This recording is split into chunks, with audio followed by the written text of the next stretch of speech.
സിപിഎമ്മിന്റെ സംസ്ഥാന സമ്മേളനത്തിന് ഇന്ന് സമാപനമാവുകയാണ്. വികസന രേഖയുടെ ചർച്ചയ്ക്ക് മുഖ്യമന്ത്രി പിണറായി വിജയൻ മറുപടി പറയും. 1,00,000 ലക്ഷത്തോളം പേർ പങ്കെടുക്കുന്ന റെഡ് വോളണ്ടിയർ മാർച്ചും 2 ലക്ഷം പേർ അണിനിരക്കുന്ന ബഹുജന റാലിയും ഒക്കെ ഇന്ന് ആശ്രമ മൈതാനിയിലേക്ക് എത്തുന്നുണ്ട്. തുടർന്ന് വൈകിട്ട് 4-നാണ് പൊതുസമ്മേളനം നടക്കുക. അപ്പോൾ കൊല്ലത്ത് നിന്ന് ആസിഫ് മുഹമ്മദ് നമുക്കൊപ്പം ചേരുന്നുണ്ട്. Asif, good morning. അപ്പോൾ കഴിഞ്ഞ 3-4 ദിവസമായിട്ട് ആസിഫ് കൊല്ലത്തുണ്ട്. അവിടെ നടക്കുന്ന കാര്യങ്ങൾ, സമ്മേളന നഗരിയിൽ നടക്കുന്ന കാര്യങ്ങളൊക്കെ പ്രേക്ഷകരിലേക്ക് ഒരു അരുമ്പും ചോരാതെ എത്തിച്ചുകൊണ്ടേയിരിക്കുകയാണ്. ഇന്നിപ്പോൾ സമ്മേളനത്തിന് കൊടിയിറക്കമാണ്. ഇന്നിനി എന്തൊക്കെയാണ് അവിടെ ഈ കഴിഞ്ഞ ദിവസങ്ങളിലൊക്കെ നമ്മൾ പ്രേക്ഷകരിലേക്ക് ആദ്യം ഈ വാർത്തകളൊക്കെ എത്തിച്ചത് ന്യൂസ് മലയാളമായിരുന്നു. ഈ പുതിയ സംസ്ഥാന സമിതിയിലേക്ക് യുവാക്കൾക്കും സ്ത്രീകൾക്കും ഒക്കെ വലിയ പരിഗണന കൊടുത്തുകൊണ്ടുള്ള പ്രഖ്യാപനങ്ങളാകും ഉണ്ടാവുക എന്നുള്ള കാര്യങ്ങളിലൊക്കെ. അപ്പോൾ പറയൂ ആസിഫ്, ഇന്നിപ്പോൾ എന്തൊക്കെയാണ്? Sethu, good morning. ഏതായാലും ഇന്ന് CPM-ന്റെ സംസ്ഥാന സമ്മേളനം ഇന്ന് അവസാനിക്കുകയാണ്. ഇന്ന് വലിയ ഒരു ബഹുജന മാർച്ചോടുകൂടിയാണ് ഇന്ന് സംസ്ഥാന സമ്മേളനത്തിന് അവസാനമാകുക. സംസ്ഥാനത്തിൻ്റെ വിവിധ ഭാഗങ്ങളിൽ നിന്നുള്ള ഈ സമ്മേളനത്തിൽ പങ്കെടുക്കാനുള്ള ആളുകൾ ഇങ്ങനെ കൊല്ലത്തേക്ക് ഒഴുകിയെത്തിക്കൊണ്ടിരിക്കുകയാണെന്ന് നമുക്ക് പറയാൻ കഴിയും. രാവിലെ ബീച്ചിലൊക്കെ നമുക്ക് നോക്കിയാൽ കാണാൻ കഴിയും. ബീച്ചിൽ വലിയ രീതിയിൽ സംസ്ഥാനത്തിൻ്റെ പല ഭാഗങ്ങളിൽ നിന്നും ആളുകളാണ്. അങ്ങനെ നിരവധി ആളുകളാണ് ഇങ്ങനെ സംസ്ഥാനത്തിൻ്റെ പല ഭാഗങ്ങളിൽ നിന്നും എത്തിക്കൊണ്ടിരിക്കുന്നത്. നമുക്കറിയാം, ഈ 2 ലക്ഷത്തോളം ആളുകൾ പങ്കെടുക്കുന്ന ബഹുജന റാലിയാണ് നടക്കുക. അതോടൊപ്പം 25,000-ഓളം ചുവപ്പ് സേന പരേഡ് നടക്കും. വളണ്ടിയർമാർ പങ്കെടുക്കുന്നത്. നമുക്ക് അവർ ആ ഫോട്ടോ എടുക്കുന്ന തിരക്കിലും മറ്റുമാണ്. പല സംസ്ഥാനത്തിൻ്റെ പല ഭാഗങ്ങളിൽ നിന്നും വന്ന ആളുകളാണ്. നമുക്കൊരു ചെറിയൊരു പ്രതികരണത്തിലേക്ക്. നിങ്ങൾക്ക് എവിടെ നിന്ന് വരുന്നവരാ? കുന്നംകുളം, കടവല്ലൂർ. എല്ലാവരും കുന്നംകുളംകാരാണ്. തൊട്ടടുത്ത ചാലിശ്ശേരി, തൃത്താല മണ്ഡലം, പാലക്കാട് ജില്ല. രാവിലെ തന്നെ പുലർച്ചെ തന്നെ പോകുന്നു അതോ? ഞങ്ങൾ ഇന്നലെ 11 മണിക്ക്. എന്തായാലും വലിയൊരു ആവേശമാണല്ലേ നിങ്ങളെ സംബന്ധിച്ചോളം? കാരണം ഈ എല്ലാ സമ്മേളനത്തിലും ഞങ്ങൾ മറ്റേ കണ്ണൂരിലുള്ള സമ്മേളനത്തിൽ ഞങ്ങൾ പോയിട്ടുണ്ടായിരുന്നു. ഞങ്ങൾ കേരളത്തിലുള്ള എല്ലാ സമ്മേളനത്തിനും പോകും. ഇനി അടുത്ത് ഇനിയിപ്പോൾ വേറെ ഇതായാലും അതിൽ ഞങ്ങൾ പോകും. പാർട്ടി കോൺഗ്രസിന്റെ സ്ഥലത്തേക്ക് പോവോ? പോവും. തീർച്ചയായും അങ്ങനെയാണ്. സേതു, വലിയൊരു ആവേശത്തിലാണ്. അവരെ സംബന്ധിച്ചോളം ആ സമ്മേളനം അവർക്ക് ഇന്നലെ വന്ന ആളുകളാണ്. ഇന്നലെ പ്രതിനിധി സമ്മേളനം നടക്കുന്ന സ്ഥലത്തേക്ക് സ്വാഭാവികമായും അവർക്ക് പ്രവേശനം പോലില്ല. പക്ഷേ എങ്കിൽ പോലും ആ ഒരു ആവേശമാണ്. കാരണം ഇന്നലെ തന്നെ ഒരുപാട് സഖാക്കൾ എത്തിയിട്ടുണ്ട് പല സ്ഥലങ്ങളിൽ. നിങ്ങൾ എവിടുന്നാ?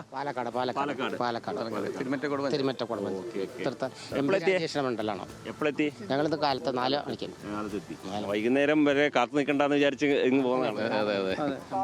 ആവേശം കണ്ടപ്പോൾ ഇവിടെ നിന്ന് എത്താമെന്ന് കരുതി. ഇന്നലെ വൈകിട്ട് ട്രെയിൻ കയറി രാവിലെ ഇവിടെ എത്തി. റൂമൊക്കെ എടുത്ത് കുളിച്ച് ഫ്രഷായി. ഇനിയിപ്പോൾ മുഴുവൻ സമ്മേളനത്തിൻ്റെ എല്ലാ സ്ഥലങ്ങളും കാണാൻ വേണ്ടി ഇറങ്ങിയതാണ്. തീർച്ചയായിട്ടും ഇങ്ങനെയാണ്. സമ്മേളനം നമുക്ക് വളരെ ആവേശം ഉണ്ടാക്കുന്നതാണ്. അതുകൊണ്ട് തന്നെ ഞങ്ങൾ ഇന്നലെ തന്നെ അവിടെ നിന്ന് പോന്നു. ഇന്ന് കാലത്ത് എത്തി. ഇനി നാളെ പരമാവധി തിരിക്കും സമ്മേളനമൊക്കെ എല്ലാം കഴിഞ്ഞിട്ട്. തീർച്ചയായും ഇതുപോലെയാണ്. കാരണം ഈ ബീച്ചിൻ്റെ പല ഭാഗങ്ങളിലും നോക്കിയാലും കംപ്ലീറ്റ് ഇങ്ങനെ കൊല്ലത്തേക്ക് എത്തിക്കൊണ്ടിരിക്കുന്ന സമ്മേളനം കൂടാൻ എത്തിക്കൊണ്ടിരിക്കുന്ന ആളുകളാണ്. അവർ ഇങ്ങനെ ഇങ്ങോട്ട് എത്തിയതിന് ശേഷം ഇവിടെ ഇപ്പോൾ ഒന്ന് നമുക്ക് ചോദിച്ചു നോക്കാം. ഇവിടെ കുറേ ആളുകൾ വേറെയുണ്ട്. നിങ്ങളൊക്കെ എവിടുന്നാ?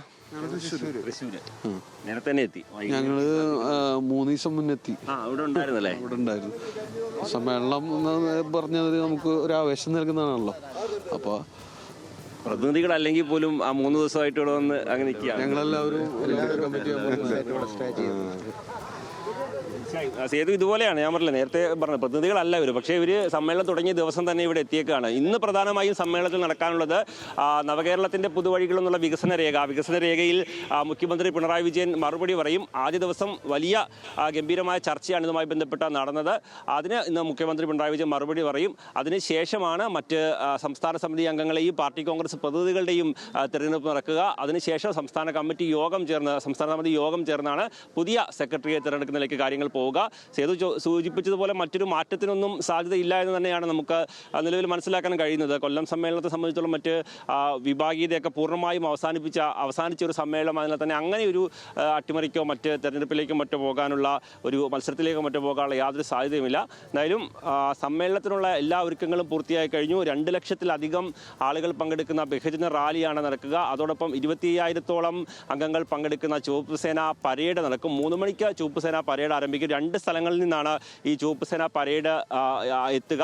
അതിൽ ചിന്നക്കട ജംഗ്ഷനിലേക്ക് എത്തുമ്പോൾ സമ്മേളന പ്രതിനിധികളും പുതുതായി തിരഞ്ഞെടുക്കപ്പെട്ട സംസ്ഥാന സമിതി അംഗങ്ങളും പുതിയ സെക്രട്ടറിയും അടക്കമുള്ളവർ ആ റാലിയിൽ ഒപ്പം ചേരും.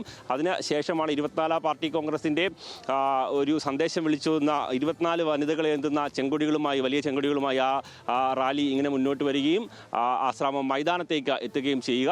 എന്തായാലും അതിനുശേഷം PB കോർഡിനേറ്ററായ പ്രകാശ് കാരാട്ട്, മുഖ്യമന്ത്രി പിണറായി വിജയൻ തുടങ്ങിയവർ ഈ റാലിയെ അഭിസംബോധന ചെയ്ത് സംസാരിക്കുകയും ചെയ്യും. എന്തായാലും വിപുലമായ ഒരുക്കങ്ങളും സജ്ജീകരണങ്ങളും തന്നെയാണ് കൊല്ലമുള്ളത്. സ്വാതി, സേതു. നൈരേഖയിൽ മേലുള്ള മറുപടി മുഖ്യമന്ത്രി എന്ന് പറയും. അടിമുടി മാറ്റങ്ങളൊക്കെ നൈരേഖയിലുണ്ടെങ്കിലും മുഖ്യമന്ത്രിക്ക് പൂർണ്ണമായ പിന്തുണയാണ് അണികൾ നൽകുന്നതുമൊക്കെ. ആസിഫ്, ഇന്നിപ്പോ കൊടി ഇറങ്ങുകയാണ്. ഈ സമ്മേളന കാലത്ത് സമ്മേളന വിവരങ്ങളൊക്കെ ഒരരിമ്പും ചോരാതെ പ്രേക്ഷകരിലേക്ക് നമ്മുടെ ടീം എത്തിച്ചു എന്ന കാര്യത്തിൽ യാതൊരുവിധ സംശയം വേണ്ട. കാരണം എല്ലാ ബ്രേക്കിങ്ങും ആദ്യം കൊടുത്തത് ന്യൂസ് മലയാളം തന്നെയാണ്. ഈ പ്രതിനിധികൾ സംസ്ഥാന സമിതിയിലേക്ക് വരുന്ന നേതാക്കളുടെ അടക്കം കാര്യങ്ങളൊക്കെ ഇന്നലെ മഹേഷ് അതൊക്കെ കൊടുത്തതുമാണ്. ആസിഫ്, അതിനപ്പുറം കൊല്ലം എങ്ങനെയുണ്ട്? കൊല്ലം വൻ പൊളി വൈബാണ്. ഞാൻ കൊല്ലത്ത് നേരത്തെ 2 കൊല്ലത്തോളം ജോലി ചെയ്തിട്ടുള്ളത് കൊണ്ട് തന്നെ കൊല്ലം നമുക്ക് അത്യാവശ്യം അറിയാവുന്ന സ്ഥലമാണ്. അതുകൊണ്ട് തന്നെ കൊല്ലം വരുമ്പോൾ തന്നെ നമുക്കൊരു സന്തോഷം ഉണ്ടായിരുന്നു. ആ ഒരു പഴയ ഒരു സന്തോഷം നേരത്തെ സേതു സൂചിപ്പിച്ചതുപോലെ തന്നെയാണ്.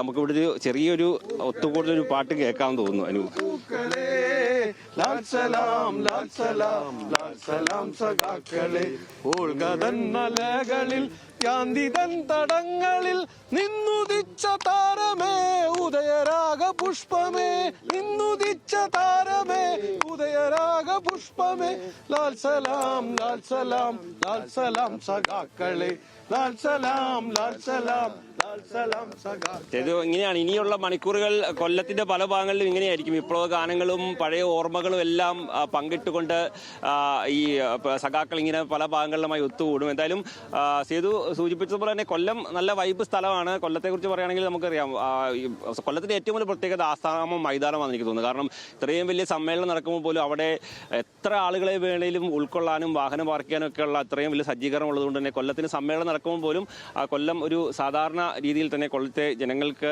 സഞ്ചരിക്കാനും മറ്റും കഴിയുന്ന ഇത്രയും വലിയൊരു സംവിധാനം കൊല്ലത്തുണ്ട്. നല്ല ഭക്ഷണമാണ്, നല്ല ആളുകളാണ്. അങ്ങനെ എന്തായാലും നമ്മുടെ ടീമിനെ കുറിച്ച് പറയുമ്പോഴും അങ്ങനെ തന്നെ എല്ലാ വാർത്തകളും നമുക്ക് ആദ്യം ഈ നവകേരളത്തിന്റെ പുതുവഴികൾ രേഖയിൽ എന്തൊക്കെയാണ് ചർച്ച ചെയ്യാൻ പോകുന്നതെന്ന് സമ്മേളനത്തിന് മുമ്പ് തന്നെ കൊടുത്തു.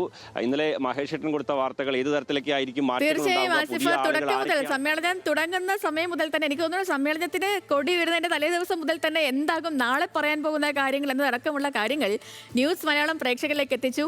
അപ്പോൾ ഓക്കെ ആസിഫ്, ഇനി വീണ്ടും ആസിഫിലേക്ക് മടങ്ങിയെത്താം. അപ്പോൾ കൊല്ലത്ത് സമ്മേളന കാലത്തിന് ഇന്നിപ്പോൾ സമാപനമാവുകയാണ്.